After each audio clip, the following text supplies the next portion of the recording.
Every time they want to play it safe, I'm going to try and fail 3 times while they're trying to figure out how to do it once, right? Eremos is more than a name. It's a way of life. It's our sanctuary, our escape from the noise, and our connection to the deeper meaning of our lives. It's about finding joy in the outdoors, seeking growth, and leaving the world a better place than we found it. Welcome to Elevate and Explore, a podcast where we dive into the beauty of nature, self-discovery, and the endless possibilities that come with living intentionally. Welcome to our journey. Hey everybody, I'm Aaron Baker. And I'm Ryan Bailey. And this is another episode of Elevate and Explore podcast. Tonight we've got Shawn C. O'Neill with us. So Aaron mentioned Shawn was going to be joining us on the podcast, and I had to do a little bit of digging. So we are super excited for this episode. Mr. Discipline, he's a 7-figure business consultant. He's had businesses in all types of different industries, and he is probably the most disciplined man we could find. And we are super excited for this conversation. Super thrilled to hear his stories. He's had ups, he's had downs, but one thing he is unwavering with is his discipline. So super excited to have this conversation. All right, well, let's get into it. So for me, I've fallen in love with the hard stuff, and that's what's really separated me from my competition all this year, because every time they want the vacation, I want the extra work, right? Every time they want to play it safe, I'm going to try and fail 3 times while they're trying to figure out how to do it once, right? So it's the hard, right? And if you can get over that and you can accept that, then the rest is going to be easy. As long as you accept the fact that every day is going to be the hardest day you've ever had. Oh yeah. And that's, we talk about appreciation and humility. Those days that suck, as bad as they are, as sore as your body gets, and as much as you are mentally depleted, the next day, is almost that day you wake up and you're so grateful that yesterday was hard and I won and I'm still here and I get to do it again. The challenge with that, and I was just looking because we were coming on this call. Now, I started 75 hard back November 15th, 2020. And I don't know if you're familiar with 75 hard, but at the time I saw these people posting pictures, they had abs, they looked great. I'm like, oh my God, this is amazing. And it was right after I spent some time with Jocko Willink out in Phoenix, and he really challenged me, and it made me kind of question where I was, right? Because I came a long way in my journey, right? I lost a ton of weight, was feeling good, had a great career running a wonderful company, really good, well into the 6 figures with a bonus that matched that. I could see my kids. It was like, man, he's got it all. And that's right when I was like, this is comfortable, right? And that's the exact moment I said, no, hell no.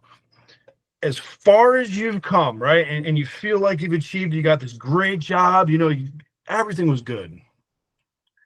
I realized that I didn't go far enough, right? I was accepting mediocrity, right? And you're gonna say, well, shit, that doesn't, great job, you're running a company, you've seen your kids, like you're coaching, that doesn't sound like mediocrity.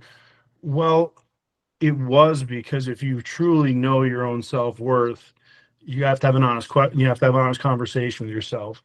So when I started 75 hard, if you're not familiar with that, you have to do 2 workouts every single day. They have to be at least 45 minutes. One has to be outside, right? You have to follow a meal plan, no sugar, no alcohol. You can drink a gallon of water a day. You have to read 10 pages out of a book every day. You have to take a photo every day. And if you miss any one of those things, you have to go back to day 1, right? And so this thing was dressed up as a mental toughness challenge. But everyone was posting the pictures that are abs, because again, if you do those things, you're going to get in incredible shape. But for me, I was looking to win the war in my mind, right? Because I firmly believe, and I've witnessed my whole life studying successful people, leaders. It's always the war, it's always the mindset, right? It always comes down to mindset. So if you can win the war in your mind, if you have ultimate control of not only your mindset but your emotions, you're completely unstoppable, right? And I recognize that was a need for that. So November 15th, 2020, I started working out twice a day, every day. It's been 1,731 days since I've missed a Wow. workout, since I've missed a reading session, since I've missed anything. And let me tell you, during that time frame, I had COVID that actually almost killed me. 103-degree fever. I did 75 hard during COVID. One of the last days, we had a storm in New York. It was a blizzard, right? Low teens to single-digit temperatures. We had a blizzard. I had a nurse that came and got me dressed for my last workout today. She got me in the snowstorm as she head off to work. I passed out in my house and my service dog laying next to me, the door wide open. I did it, right? It almost killed me, but I recognized the fact that it was that moment. I could do anything. That's when I made the agreement with myself. I could do anything. So it just never stopped.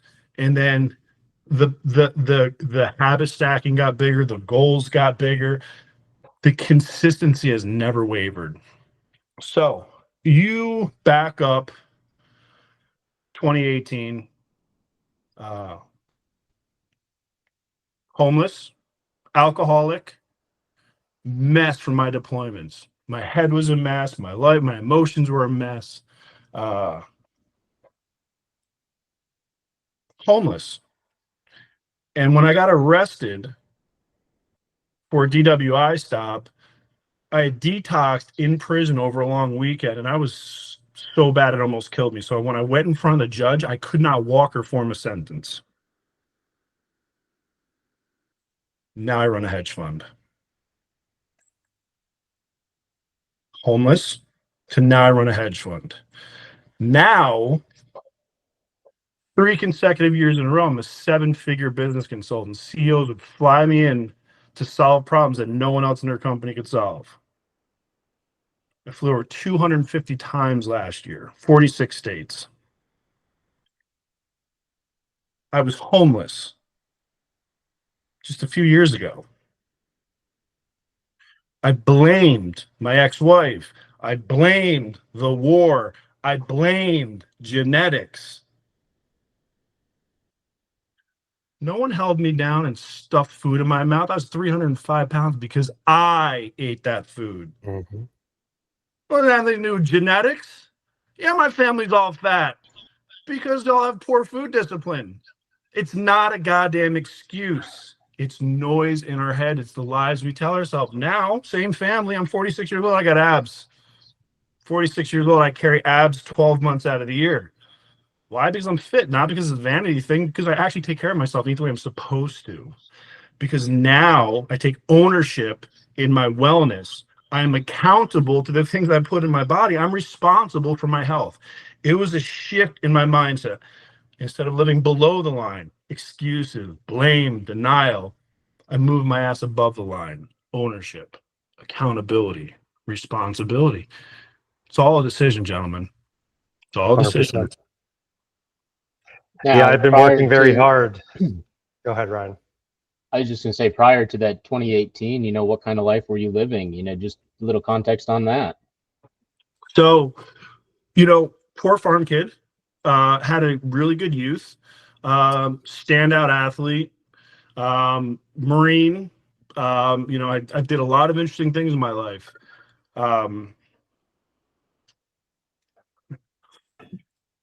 There was a period of my life where I got married, right? And at one point, I blamed my wife for the direction my life went. But quite honestly, I chose her. I married her. I allowed her to treat me the way she did. I allowed myself to get disrespected. I allowed myself to lose myself. I allowed myself to lose my power. And the price to regain that was the loss of my children.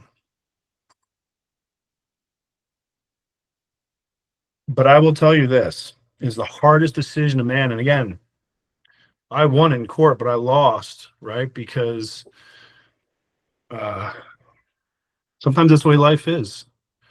My kids thought that I abandoned them because I was fighting for them in court for 14 months and couldn't talk to them, right? I didn't get to control the narrative. So the only narrative that I can control is my character, who I am, how I show up in the world, right? Because people can, the mothers can say whatever they want about me, but history will judge the actions that I take, right? And when they're old enough, they will see the character that I possess and the actions that I took and the man that I am, because then the words that were said will be completely irrelevant, right? And, Yep. and that's why I'm going to challenge you with this always, and especially as you're on your journey. Words are easy. People can talk all day long. I got 2 words for you. Show me. Show me. Yep. Show me. Oh, absolutely. And, I have to, confess here. So, this is typically we start these with a little bit of an intro, a little bit of narrative, and we got a bunch of good background from you. But you've answered in my research here, I put out a couple questions. And one of the questions, I think you kind of answered there. But at what point does a boy become a man? And this, you're disciplined, you are a very successful man, you've got a ton of experience. Yeah. And in seeing cultures across the world, I'm sure there is some determining factor in some culture that says you have to go through this rite of passage from boyhood to manhood. Hell. What is that you see in, what's that? Hell. It's called hell, gentlemen. So at some point in our life, as a man, and again, sometimes it's a false bottom. We always have to be careful of the false bottom, right? Good point. We always have to be afraid of the false bottom because then we let our guard down, okay? You will know when hell is because it almost kills you. You stare death in the face, right? And I'm not sure a man ever will find his full eudaimonia, his full flourishing, his full being, unless he's challenged right to his core. And so for me, I look back in my life and I reflect. 17 years I put a football helmet on my head. I played at least one game 17 years of my life. 4 years I played rugby, wrestled for 4. I was a competitive fighter in jiu-jitsu for a number of years. 13 years in the military, 2-year private military contracts. I've served in 4 different branches of the military. I've sat with the Taliban. I've been face to face with MS-13, right? I've had these amazing experiences in the world. When I was 25, my balance sheet, I think I was over a millionaire by the time I was 28. And again, I've lost everything twice, built it and lost it twice, guys, right? First time I lost it, the second time I gave it away, and the third time it's for me and for real. And then when I build it, then I'm going to give it away for real. Philanthropy is my goal. But to answer your question, you got to wrestle, man. You got to wrestle the Grim Reaper. You really do. Combat for me, right?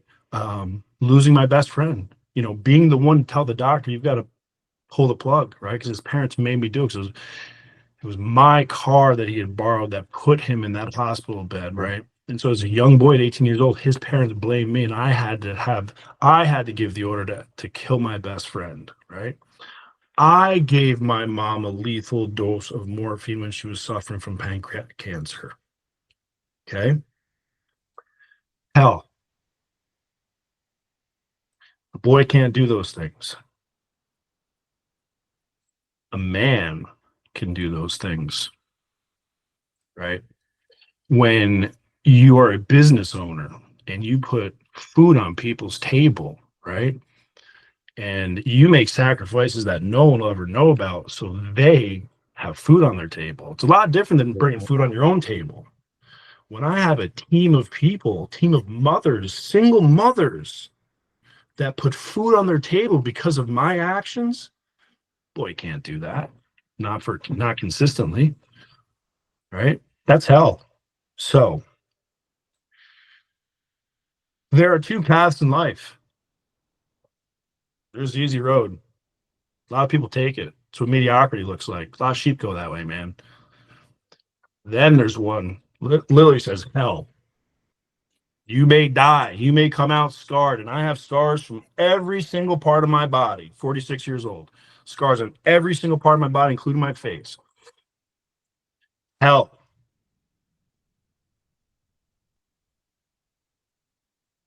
Six years ago, I wasn't a man. Hit a false bottom. Right? But when I found bottom, I knew it was bottom. Right? I gave up the will to live. And unfortunately, it wasn't my time. And fortunately, I'm here to keep fighting. Right? Now I'm a man. Right? Been through hell. Survived. Even keep residence there so I remember the lessons, right? But to answer your question, isn't it time? And I thought I was a man very young, because again, combat tested, very young. Moved out of my house at 17, supported my mom, sent money home. You would think I was a man. I was a Marine, 18 years old, sending money home to his mom, working on a college degree. Nope, I was a pup. I was a pup, because you don't know who you are until you've really been tested. Mm-hmm. Bankruptcy, check. Foreclosure, check. I mean, lost a family, check. Shot, check. Stabbed, checked. I mean, I can go down the list of things, right? And then all the disorders and all the things, right? No, there's no such thing as an excuse. It's what we accept to believe in our own narrative, right? So for me, yeah, ADD, right? I almost didn't finish school. Everyone told me I couldn't go to college. Yep, I know. Everyone told me I couldn't go to college. Got a bachelor's degree. Everyone told me I couldn't play college football. I played college football. Everyone told me I couldn't get a master's. I got an MBA, right? Everything they told me I couldn't do. Thank you very much for the motivation. Here's the result, right? Hell. So to look at every single person, even people that you love that tell you can't do something. Mm-hmm. So I think you had mentioned it right before we started recording. You know, your mom, you'd tell you to sit back and smell the roses. So just give us a little reflection on enduring hell, and then the moments that you get to sit and reflect smelling roses. I'm a different breed, guys. There are people that do things for, and again, intelligence officers, manipulators. They target people for what people, some people do it for reward, some people do it for ideology, some people do it for ego, whatever. I am motivated very differently, right? So I don't celebrate the wins. And that's why my mom always used to tell me, yeah, I graduated from college. I didn't go to the thing with the ceremony and the hat and the thing. I didn't do that. When I finished my master's, I didn't go to the thing with the hat and the commencement. You will never see one of those things hang on one of my walls. When I was leaving out of country, you got to fill out a bunch of paperwork, and some of the medals you got to sign for, right? I ain't signing for that. I don't want that. Rank, it doesn't matter to me. None of those things ever mattered to me. And what I realize as a man now, a lot of what I did was trauma bound, right? I always thought this overachievement. Why? Because I know my father ignored me. He left when I was 3. There was no, even though he was in my life, he didn't go to any of my games. He never gave me any acknowledgement. So I was always what? Searching for that acknowledgement, right? So no matter what I did, it wasn't good enough. He liked baseball. I went baseball, crushed home runs. He didn't come to my games, so I quit playing baseball. It didn't matter, right? Why do I, like with my mother, why do I take care of like female partners, work with female business owners? I struggled, and why do I hire single mothers to work in my companies? Because I watched my mom struggle trying to raise 2 boys, right? And so for me, what I did is I took these traumas, instead of like fixing them, I weaponized them, used them as fuel for good, right? So same thing with all my disorders, same thing with all this other stuff, right? So again, men can do that, boys can't do that. Men can do that because they can acknowledge, right? And then they can take those things and put it to their advantage. I love that. I just want to go back a minute. You were saying that putting away what people telling you can't do something. I know a lot of people struggle with, outside forces, someone telling them they're not capable of something. I'm guilty. I was with my ex-wife who told me a lot of things that I couldn't do things, and I didn't do them. So I eventually left. But what would be, your words to someone who is listening to someone else tell them they're not capable of something and them believing it? Don't listen, it's noise, right? So a lot of times when people tell you can't do something, it's what? It's a reflection on their own personal insecurities. They can't do it, so why can you do it if they can't do it, right? And I'm gonna tell you this too, guys, right? And so when I started my journey back, right? Because I mean, I had a really strong start in my life. I had a period of my life where I got a little jacked up from combat, right? And I lost my family, and I had that whole midlife thing, where I had to fix myself from being broken, and I own that. Where was I going with this? Guys, I lost my thought. Forgive me. It's late. No worries. You caught me past my bedtime. I know I was going somewhere with this. There was a point, but it escapes me. What were we talking about? Help me with this one here. People telling you can't do something. Yeah. So again, and that's perfect. That's good. So what happened was when I first started my journey, got a lot of applauses, right? There's a lot of people who are supporting me. And then you also had your haters right off the bat. For me, it was a couple family members right off the bat, very vocal. So for me, I just started cutting. Right. If you weren't on my team, like, I don't care if you're family, like, that doesn't matter to me, right? You should know better. I'm sorry, right? So if you're not going to support me, well, then you're not on my team. So then why am I going to put energy into? And this is really where Stoicism helped me, right? I mean, I can't control what everyone else thought. I can't control what they say. What I can do is my actions. So I'm going to get my fat ass out here and keep walking. I'm going to take my shirt off because it's motivating me. If it makes you feel uncomfortable, that's your own insecurities, right? And so on my journey, lost a lot of people. Most people who I started with, I lost. But what happens is you find new people, right? And the biggest lesson I learned, and my biggest takeaway, was when I was pretending to be someone I wasn't to simply satisfy other people. And if they love that person, well, that wasn't real because it wasn't me. So it's not authentic love, right? So what I realized is if my wife and my kids loved the version of me that I was pretending to be, well, they didn't really love me because they didn't know me. So through this journey, I've lost people. The people that I've found, I was able to be my true self with, like, hey, this is me.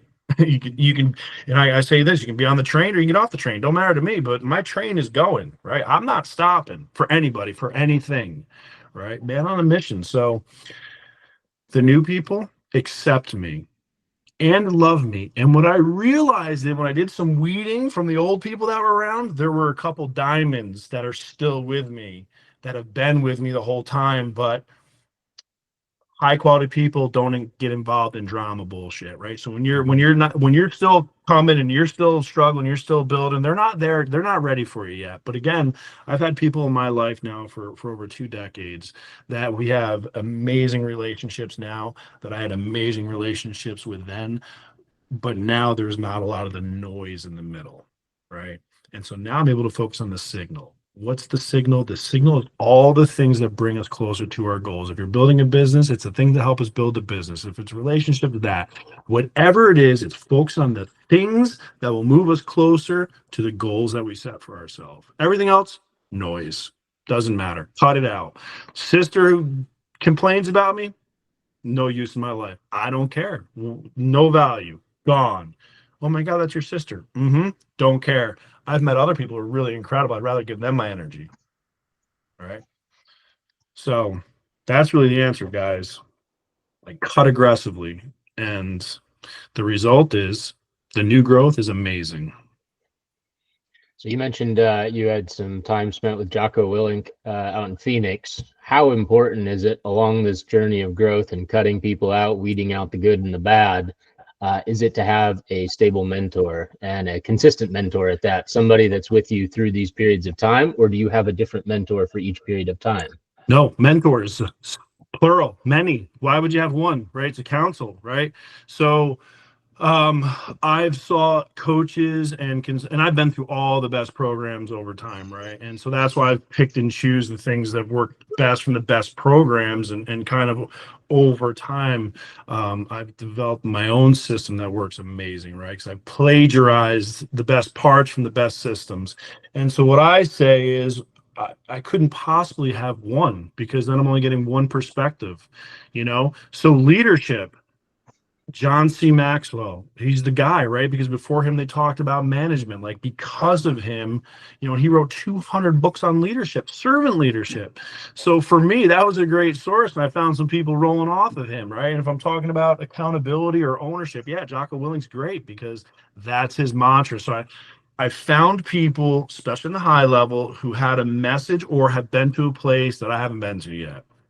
But I also humble myself, and I have certain coaches on the spiritual side, right, where I can be vulnerable, right, and I can open up and I can share parts of me that I wouldn't with Jocko, right? So mentors, counsel, many. And I may have been overly excessive, because I've spent a lot of money on coaching and consulting, and if I had to go back and do it again, it wasn't enough. I would have had to take out a loan and put more down. Like, my first program with Building Champions was $30,000 for a coaching program when I was in the mortgage business. But I've taken the fundamentals out of that. I still use the most important piece, that the life plan. Today, my life plan is like 50 pages long. Other people model their stuff off of my life plan, because it is the beacon in the night that helps me accomplish every single goal that I've done for the last 20 years. Really, it was 2006. We're on 20 years now. It is the backbone of my success, and I got that. I can't even quantify how much money that's made me. I couldn't even put a dollar amount on that. So the single greatest investment, and again, our hedge fund last year did 7,000%, right? Which is the single greatest investment, public investment available in the United States. That pales into comparison about the investment I've made in myself over time, right? It's the best investment. Absolutely. I mean, this year, I was always afraid of investing in myself, of spending money on programs, on people to help better myself. But this year I've spent about $30,000 so far, which at the moment, that's a lot of freaking money for me. But it's worth absolutely every penny. And I know down the road, it's going to 10X, 100X, every cent of that. So I fully believe in people investing in themselves, because that nobody else is going to do it for you. You got to take your hard-earned money and you got to invest in yourself. That's the only way. But I actually do it, and especially in a consulting sense, I actually calculate a ROI, especially when I'm working with a client, because time, money, we can calculate all those things. We can quantify the problems that we're solving, right? And those things have a dollar amount, right? And so for me, because I'm huge on results based, words never really matter to me. I wanted to show how much money, how much time, how much, some kind of real tangible effect that I'm having through this coaching, consulting, whatever relationship, mental relationship, but it's always got to be something that's measurable, so it's real. Interesting. Okay, that's a good way of looking at it. I like that. Because today I was actually talking to another coach, right? And she says, "Oh, the goal is to be happy." I'm like, "Okay, great. What unit of measurement are we using?" She's like, "Well, what do you mean?" I said, "Well, if it's to be happy, well, how do we measure that?" She's like, "Well, when I sit in the sun, it makes me happy." I'm like, "Great. Do you sit in the sun every day?" She's like, "Yes." I'm like, "So how much happiness did you derive from your session yesterday? And how much did you derive from today?" She goes, "It was like a light bulb went off, because again, happiness is a state of mind. It's an emotion. It's a fleeting thing. It can't be a goal, because if it is, you can't quantify it. So you've already lost." That's why we have SMART goals: specific, measurable. We can measure money. We can measure business success. We can measure pounds. We can measure time. We can measure. There's a lot of things we can measure. If the only measurement is happy, well, great. That's a choice. I choose to be happy. Great. I won. Game over. What's next? Right. And so the thing that I'm going to caution on is 1849, gentlemen. Right. And so here's a cautionary tale about 1849. Okay. Gold rush, right? So you have all the miners rushing to California to rake in on this gold rush, right? And today's gold rush is everyone wants to be on a stage, everyone wants to be a coach, everyone wants to be a consultant, everyone wants to tell their story and get paid to tell their story, right? That's what everyone wants to do. Just like in 1849, who made the money? It wasn't the miners. It was the merchants that were selling the miners the picks, the shovels, and the axes. It was the landlords that owned the land that let you dig in their land, right? It wasn't actually the people who were chasing the dream.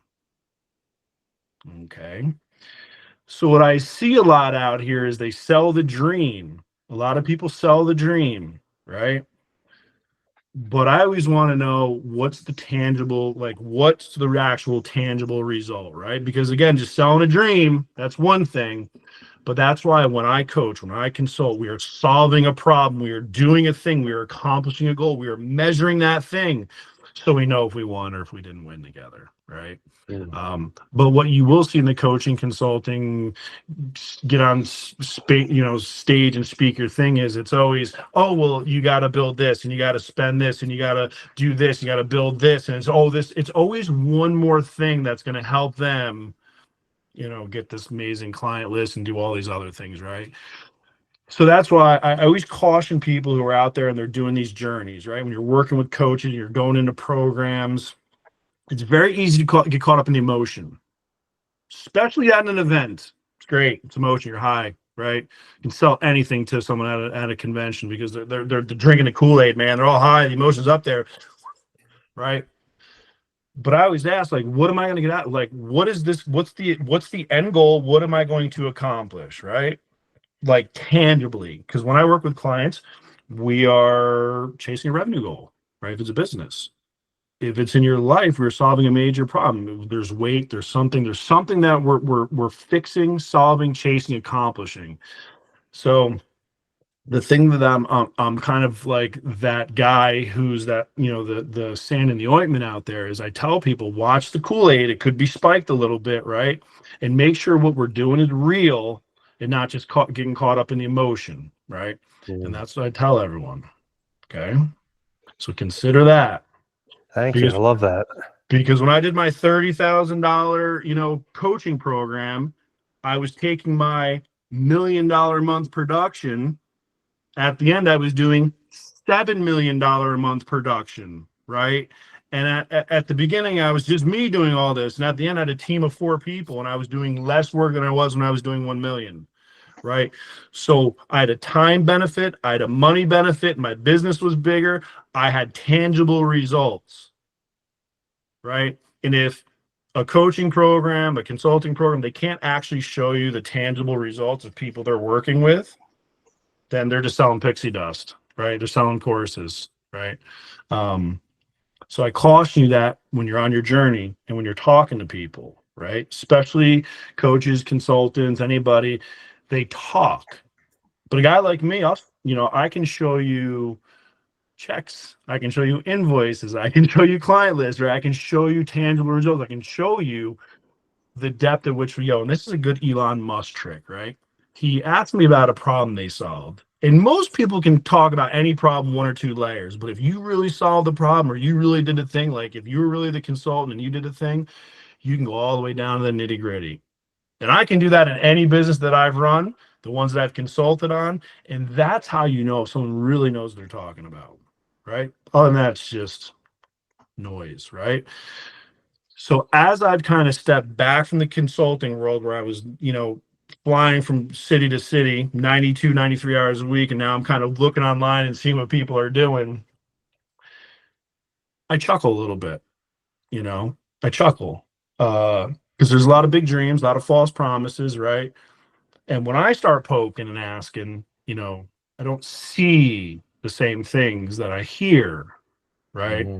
So that's why I always tell people when they're on their journey, find people who are credible. Find people who are going to a place that you want to go and have proven it, right? Because that's the only way they can show you how to get there. So many coaches talk about what they can do. I just show people what I've done. Show me. I love Right? it. And I show them, I said, this is what I've done. You want to go? Here's how we do it, right? And that's what it is, guys. So that's my piece of advice, as you guys are out there on, your journey, whatever that looks like, right? That's fantastic. And I'll be 100% honest with you. Your story so far is super relatable. I don't even think I was 21. I'd been arrested for DWI. I had multiple. I'd been fat for a very long time, poor farm kid. I had to get out of it. And literally, I feel confident in saying this, but the last time I had a DUI, I said, this is it. Something's got to change.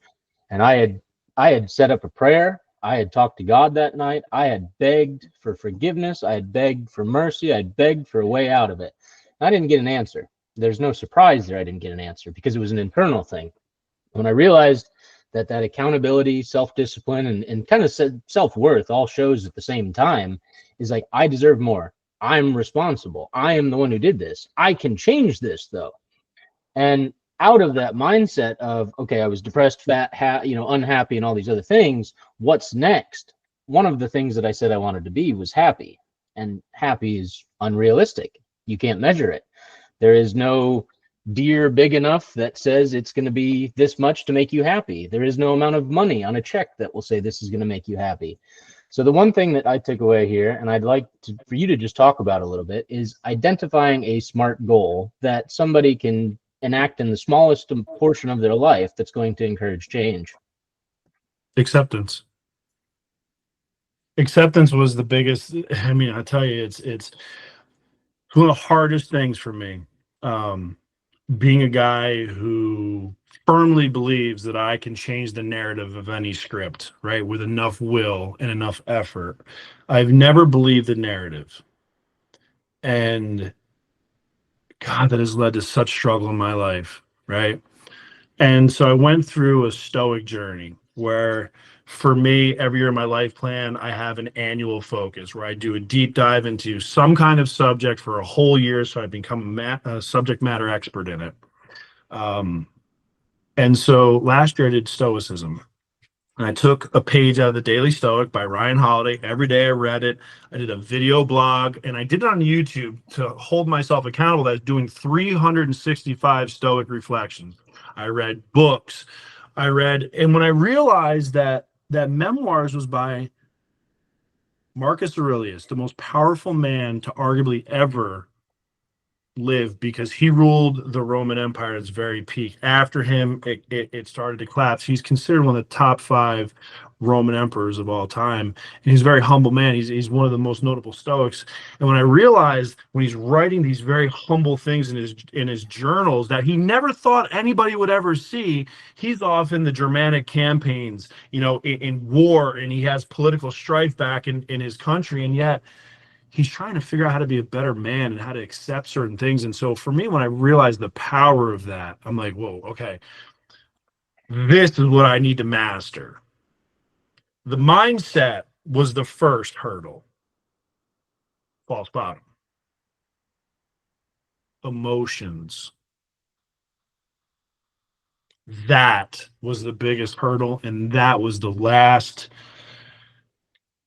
like in Star Wars, right? It's that last journey never explored, and it was the emotions, the control of the emotions. And I'm a logic-based thinker, so I'm not an overly emotional person, but yeah, rage when shit don't go my way, right?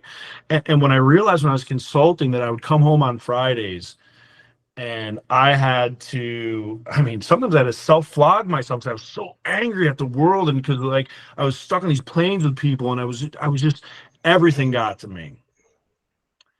And I realized, I'm not giving anybody that kind of control. And I thought back to my wife. She knew the buttons to push. She knew exactly what buttons, right? So I went on this stoic journey. And one of the biggest things is acceptance. Accept that I have very little control over almost everything except my emotions and my reaction, right? I can't control the outcome of the game. I can control the actions that put me there. But again, I have to accept these things. And so acceptance, that's the thing that gives you the control. It's that emotional stability to accept things the way they are in calmness, right? No reaction, right? Shawn, you're a fat piece of shit. Well, I can tell you other stories that might, I can tell you other stories that might make you think even worse about me, right? I don't let those things trigger me. I don't have to defend myself, right? I don't again, I don't care what people think about me. I know the truth, right? So I stopped putting energy into those things, all of those things. And when you stop putting energy in, like, and again, that's his, oh, am I posed right in this picture on social media? Did I say the right thing in that video? That's enough of an energy distraction so you can't put your very best into whatever it is you were doing. The reason why I was a seven-figure consultant, I got off social media. My team did that shit because all that's noise. All the shit on Instagram, it's all fake, right? The most beautiful women I met on Instagram in person, I was like, what the F? Like, you can't even recognize these people in person. I was like, God, there should be a crime, right? Mhm. So that's when I realized that that's all bull. It's all bull, right? The real happens in the real world, and so right now the reason why I'm hanging around social media is because I resigned from my last position. I'm taking some time, but when I'm in mission mode, when I'm in go mode, and right now what I consider this is training mode, right? So I wear a loaded pack every morning. I take the bus to a distance that's a couple miles away from my gym so I can hike to the gym in the morning for a warm up. Then I do an hour and a half long lifting session in the gym. Then I get in the sauna. Then I get in the ice bath, right? Then I have my time with my team where I'm doing my prep and doing all that other stuff while I'm still at the health club. Then in the afternoon, I do a 45-minute forced heavy march with my fully loaded pack in the middle of the Tampa sun, in the middle of the hottest part of the day, right? And I do it until I stop sweating so I know I'm at the point of heat exhaustion, right? That's my morning, right? And so I've got, 16,000 steps by 1 o'clock in the afternoon because I'm in training, right? Then I get on a bus. Yes, I said a bus, and I take it home. Why? Because I'm in training. I don't need to take a car to the gym. I'm in training, right? And so I meal prep at home. We haven't ate out in weeks. We meal prep because I'm in training, right? It's a mindset. Yes, I run a hedge fund. Yes, I have an international business. I'm going to take my ass on the bus because right now I'm in training. The rest of it is noise. Right now is the signal, right? So that's why I say I'm different, guys. And so for me, I've had to kind of change, wrap my brain around that to get the highest level of performance I could out of myself. Right. Powerful. Wow. I love all the wisdom you're sharing with us and your experiences. It's truly amazing to hear everything you've gone through and everything you've learned, and just how much you have faith in yourself and just let all the bullshit aside. It's very admirable. You have to, man, because here's the thing, they're even your closest friends, your family, the people that you start with, man, in the darkest hour, right? In the middle of the night, you may have a buddy that's going to be there for you, but the one person that's always going to be there for you is you. Mm-hmm. Right. And I'll tell you this, and I'm going to go deep, right? But I always ask people about this, right? I ask them, what's your why? Right? Why do you do this? Why? Right? And they'll tell me, and it's probably some shallow answer. And I'm going to ask you another question. I'm going to make you go so fucking deep, because if your why doesn't have tears wrapped around it, it's not big enough, right? It's not big enough. And so my why, I tell them, is, my wife embarrassed me, after, I mean, she had me arrested, right, for defending myself in my own kitchen, right? Like, I was in the newspaper about all this lies, and I was on every single board in the town, right? I was on the Little League board. I was a Freemason. I was the senior deacon in my lodge. I was Santa Claus at Christmas. Next thing you know, my face is in the front page, right? For all these stories that my wife made up to get me arrested, which later said, oh, it's a way to maximize my position in divorce, right?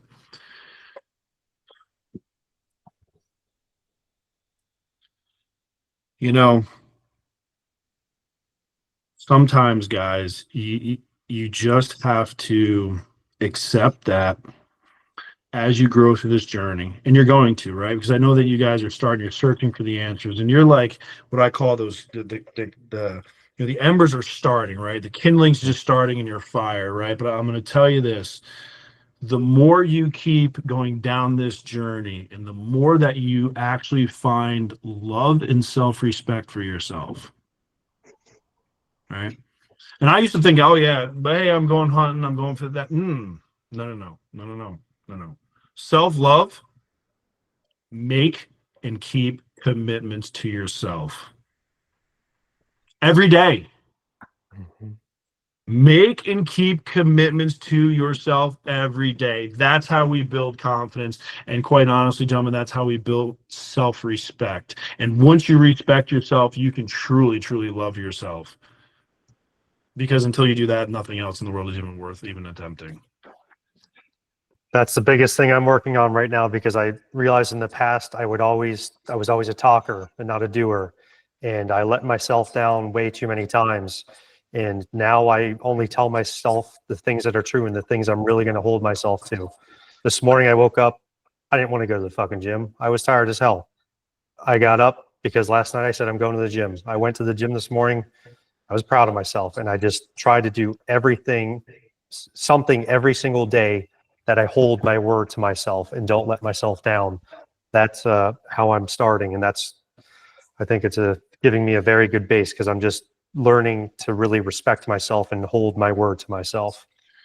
I want you to remember my voice, right? In those moments, right? And again, this is a form of accountability, but there's going to come times when you're going to wrestle yourself in the dark and you don't want to go, right? And you're going to hear me say, show me, Aaron, show me, right? You tell me you want to be better. Show me. Because until you consistently do it, I don't believe you. It's called trust but verify. I trust you that you want to do all these things. Yep, great. Yep, heard it. Now let's verify it, right? So in the dark hours, yes, I don't want to go either, right? Especially if it's raining in the morning. I got to hike in the rain or something. I don't want to do it. That's when I do it. The more I don't want to do it, that's when I do it. And that's when I punish myself and do it even a little longer, a little harder, a little further, because I let a little bit of that weakness in my head. And of course, I'm not going to let that go unpunished. Because as soon as that weakness pops up, we got to have a conversation about that, right? And that's what I do, right? Unrelenting. I do not negotiate myself. These are the standards that I set for myself. I do not negotiate. Sorry, will never happen. So that's the war that I have to do every day. So, when I wake up every day, I know that tomorrow I got a war, man, because today I went through it and I barely survived today. Because every day I got to be a little bit better than that guy. Every day. I don't let myself off the hook. Every day I got to find some way. One more rep of this. A couple more steps here. Don't eat these, whatever it is. But every day I got to be a little bit better than yesterday. It gets hard when you're this consistent. You never stop.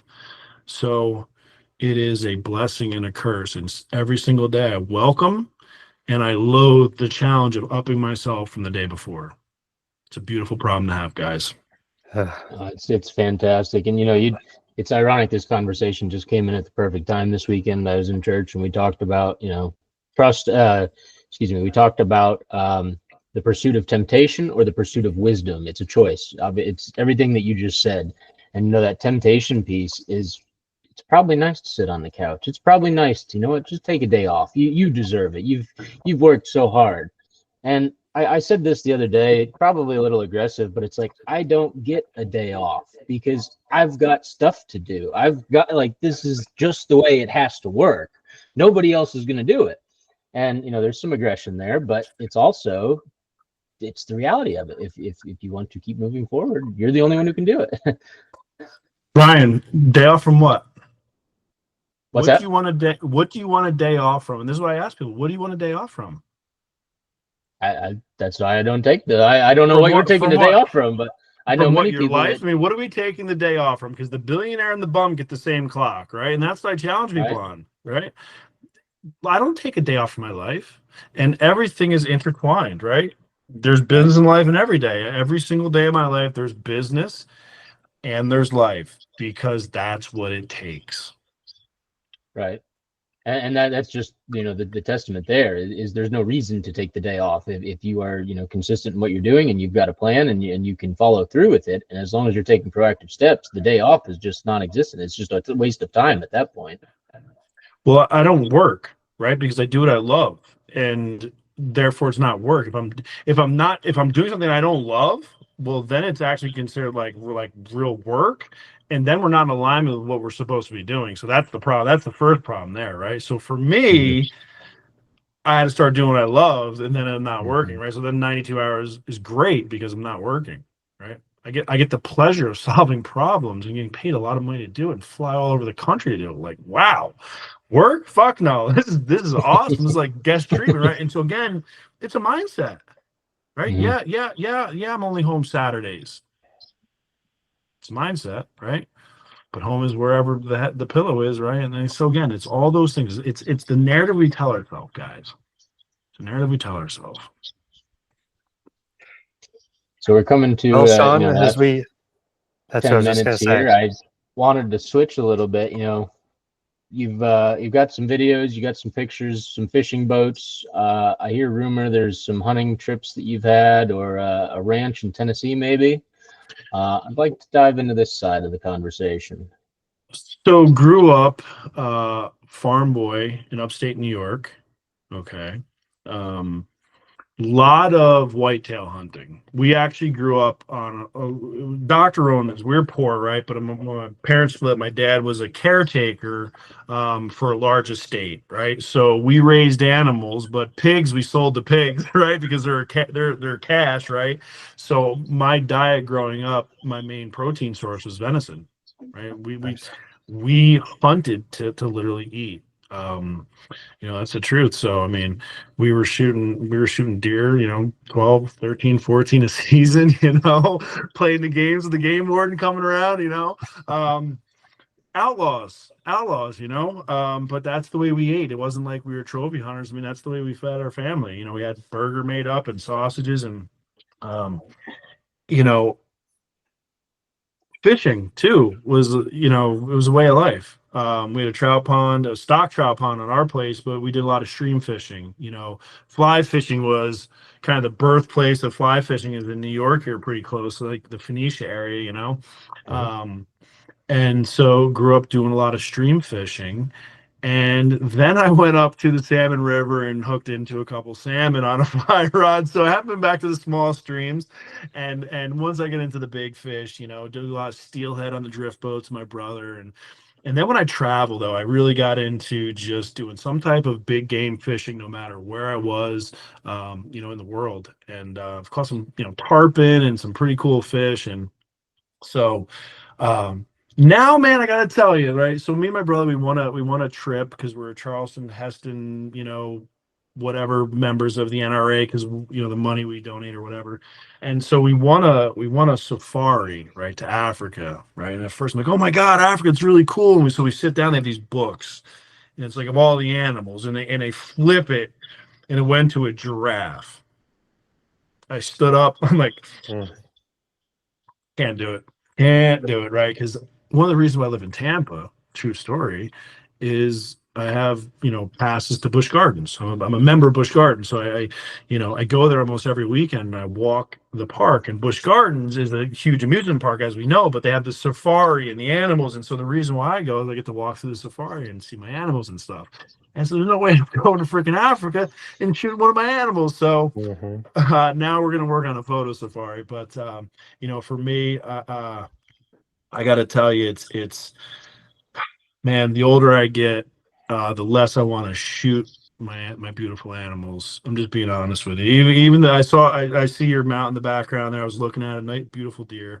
But for me, man, I don't know what's happened. I discovered a little bit of Buddhism. I don't want to kill those beautiful creatures anymore. I want to go save elephants now. It's I don't know what happened to me. I can't say the Marine in me is it will be too proud right now, but yeah, man, my goals now is more animal conservation, honestly. And I know that whitetail hunting, it is conservation. I do agree with that.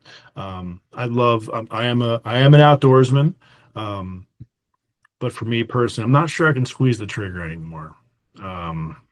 That's okay too. I find myself anymore, it's more just the journey of going on the trip, being with friends, being around good environment. I mean, we talk about it all the time. I don't think Aaron and I have killed a deer in a while, at least together, but we have had some great times. We've had just tons of laughs around a campfire, and quite honestly, I'm okay with that. Yeah. I'm a big sucker for going out west. I love my western hunting. I love catching big fish, but I do love time with friends and family just about as more than anything. So I can Two, understand two, that. two things I'd probably do. Hog hunting from a helicopter would be pretty cool. Yes. Oh yeah. I saw that in Oklahoma. I was there with a client. I'm like, man, what's that helicopter doing? He goes, oh, just wait. He goes, they'll be coming up around. No shit. They're strapped and they're hanging out there with like whatever they had, like ARs or something, man. But they're having a blast. That and I would love to do like a like elk bow hunt though. Like a bow hunt on elk. Trekking in. So for me, if I'm gonna hunt, right, it's I'm gonna earn it for me at this point because growing up it was pretty easy, man. I just went in the backyard, put the 7mm on the back of one of the cars and just fucking shot one in the field.